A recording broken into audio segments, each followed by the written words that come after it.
All right, this morning I'm making some Italian meatballs for meatball Parmesan sandwiches. So I'm gonna make this and make the meatballs now. And I got sub rolls and I'm gonna be going to my daughter's house and bringing the meatballs for dinner tonight. So I'm starting out with 2 pounds of chopped meat. This is grass-fed beef from Whole Foods. 90% lean, and to that I'm going to add, this is panko style breadcrumbs. So for each pound of meat you add about a half a cup of panko style breadcrumbs. Here's the box for the panko breadcrumbs. Doesn't really matter what brand.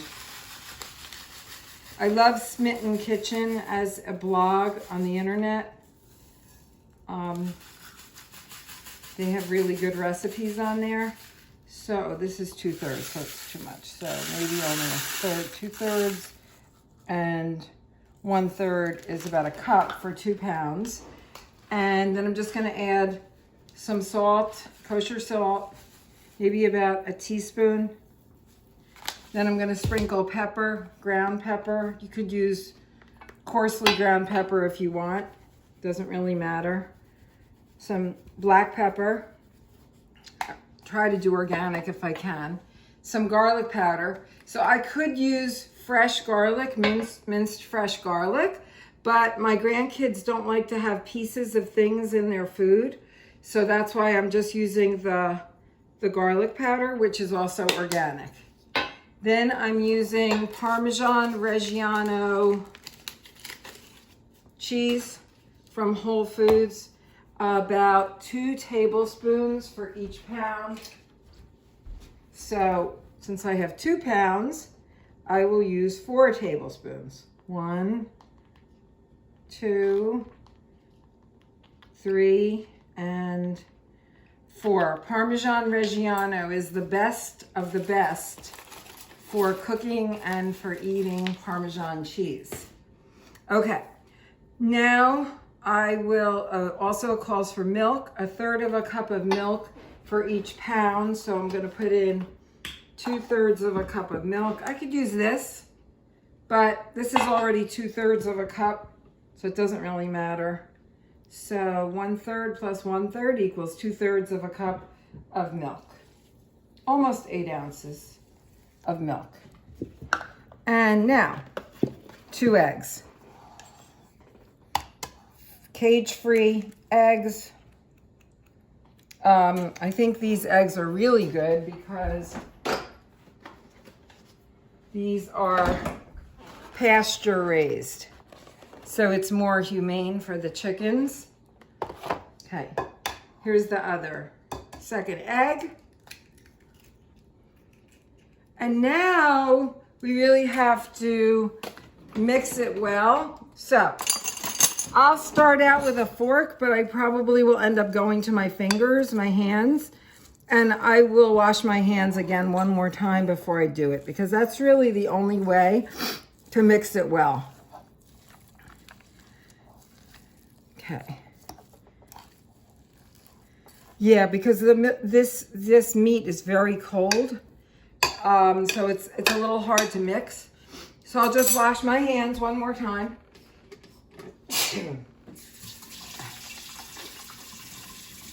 So we have clean hands for mixing.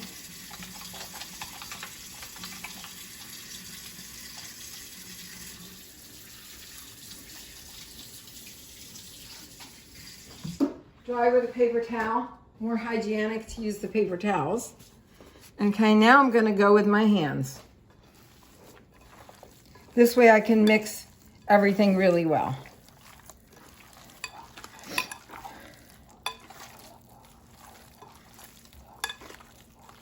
Oh, it's so cold. Woo! It's like the cold outside. I think today it's about maybe 30 degrees, I'm not sure. Very cold, 30 degrees Fahrenheit. but it's sunny, so it's not going to snow today. Okay, all right, starting to mix in. You don't want to kill the meat. You just want to get it until it's all incorporated.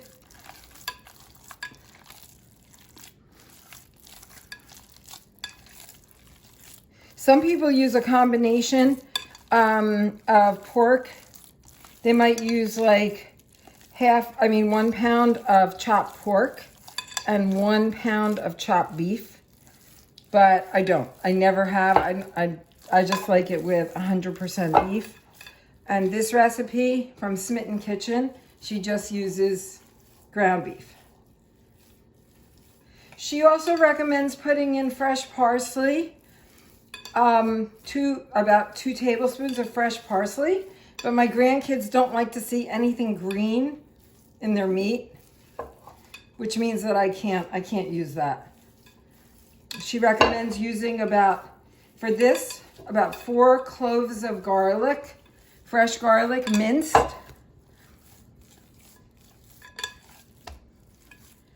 Okay. Oh, it's almost ready.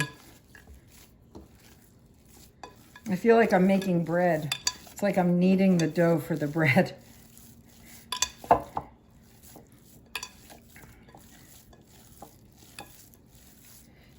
So of course, what's going to give it really great flavor is when you put it in the marinara sauce.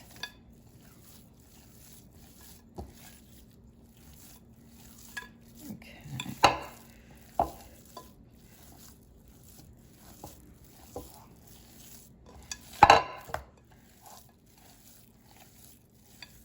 I still see there's it's pretty good. It's pretty good. Still some hard pieces in there, but I think it's okay.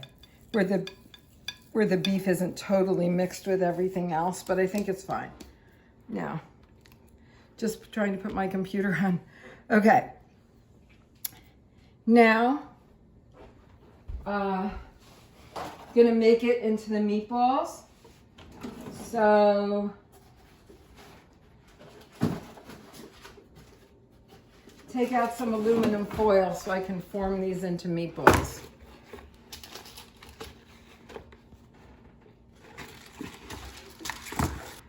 So it recommends having a little bit of wet hands when you do the meatballs. It's easier to make the meatballs. So here we go. Maybe about this big.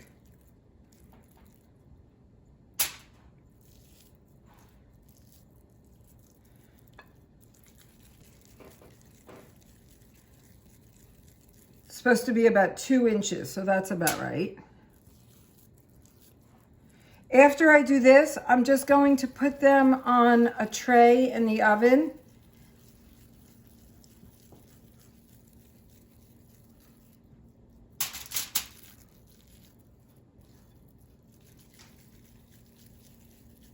I'll take out a sheet pan and I will put the oven up to, let's see. All right. Okay. So it's going to be 425 degrees.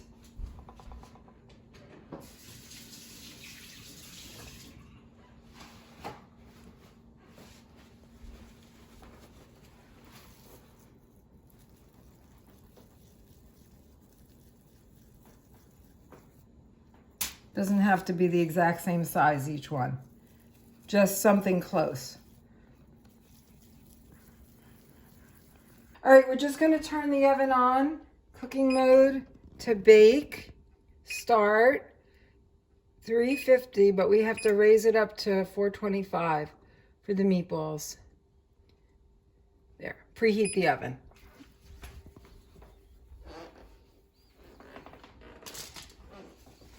Okay. All right, we're pretty much almost ready to get these in the oven. But it's going to take about 10 minutes to preheat the oven before we put it in. But let's get these on the sheet tray. Okay. So, I have to wash my hands again.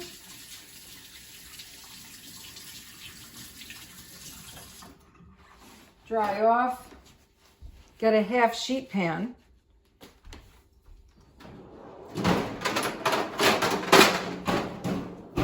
Probably gonna make this on, it's between using aluminum foil and parchment paper.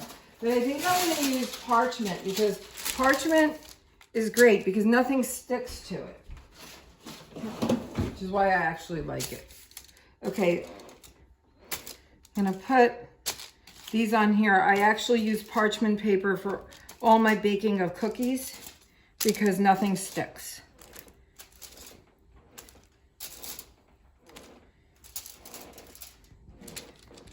It doesn't matter. You can put these really close together because they don't spread. It's not like with making cookies where you have to space them because the cookies spread.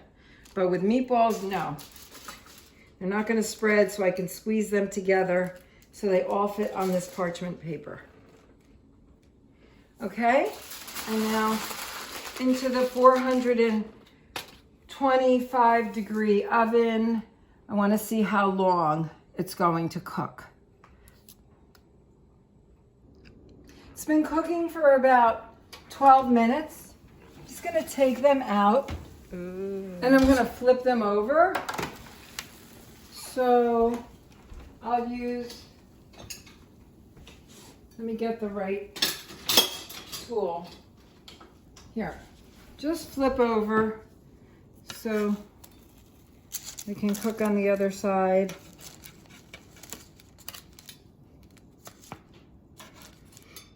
This is a lot easier than frying them on top of the stove. Now they're ready to go back in for like another maybe 15 minutes at 425 degrees. Okay, the meatballs are almost done. What I'm going to do is add some already made marinara sauce from the store. Normally I would make my own, but I don't feel like it. So this is one of my favorites, ragu. It says old world style traditional, but there's no meat. It's just, the ingredients are just tomatoes, oil, salt, onion, extra virgin olive oil. The reason that I like to use this brand is because it doesn't have any pieces in it. It's not chunky. So I'm just gonna throw this out on the top. It's very smooth, which means my grandkids will like it. So it has like no lumps in it.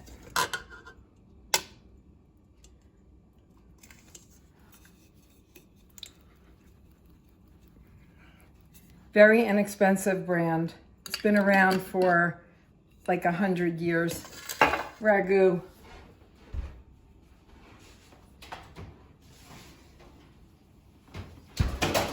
Just gonna take the meatballs out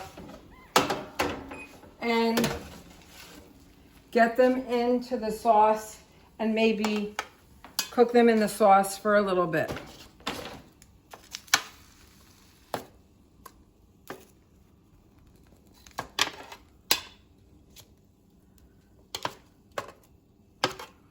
So easy when you use the jarred sauce.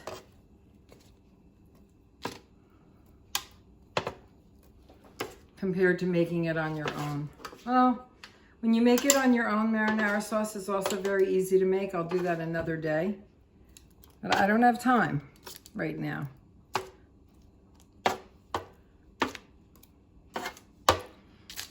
You don't need a lot of sauce. You just need enough sauce to coat the meatballs in the sandwich. Now I'll just mix this and put it on the stove for maybe 10 or 15 minutes. Now we have Italian meatballs.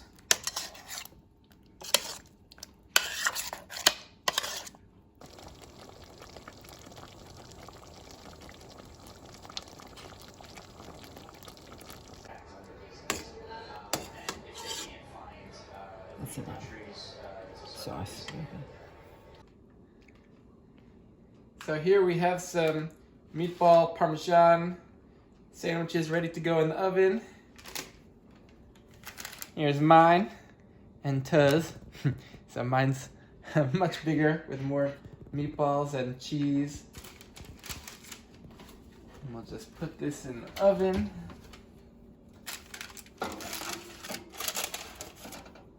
And wait till it gets hot and melted. So after 10 minutes at 425 degrees, take it out. Ooh.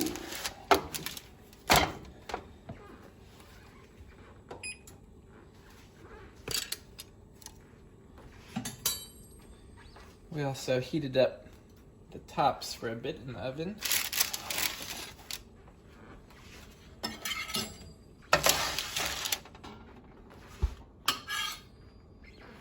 And we make our sandwich.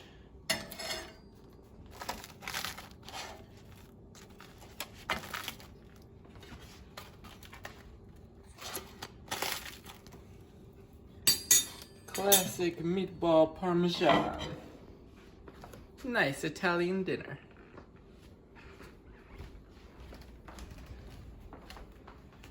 Alright, it's gonna be hot.